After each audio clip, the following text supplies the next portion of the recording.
Yeah. Sure. Okay. So I'm focusing on what we're calling hard software. So the hard problems in computer science and software engineering. So we have some companies that are doing innovative things with computer vision, like finding anomaly detection coming off of factory lines in China. Yeah. We have companies doing things like generative CAD design that can turn essentially equations into solid models. And that stuff is in production on advanced manufacturing and new products at major companies. And I have a recent investment that hasn't been announced yet that's kind of in the tooling and services for data scientists. Oh. And so we'll be looking at a lot of stuff like that, developer tools, services for developers, thinking about the software engineer or the data scientist as a customer.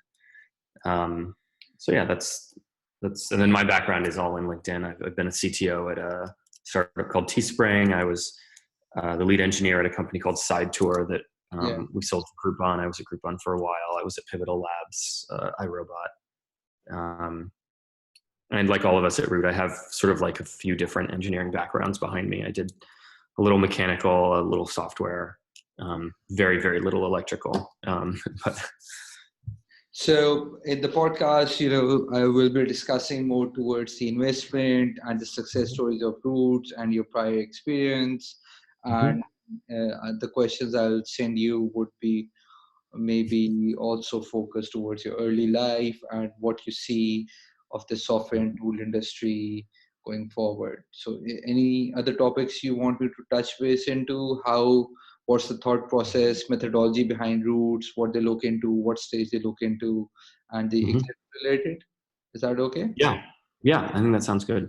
Yeah, and the success stories related to Roots and how Roots as a team works with them in order to make them successful.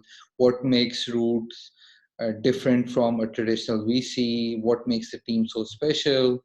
Things on those. So I'll be touching those points as well. Great. So the podcast would be usually 20 minutes max. So it would be 15 to 20 minutes. So we'll be sending you like 10 to 15 questions, and then we can kind of like build up on it. So we'll do a video recording as well, and plus we'll also do an audio comes in automatically through Zoom, and so we'll publish it online and on YouTube as well. Great. Okay, cool. Yeah. So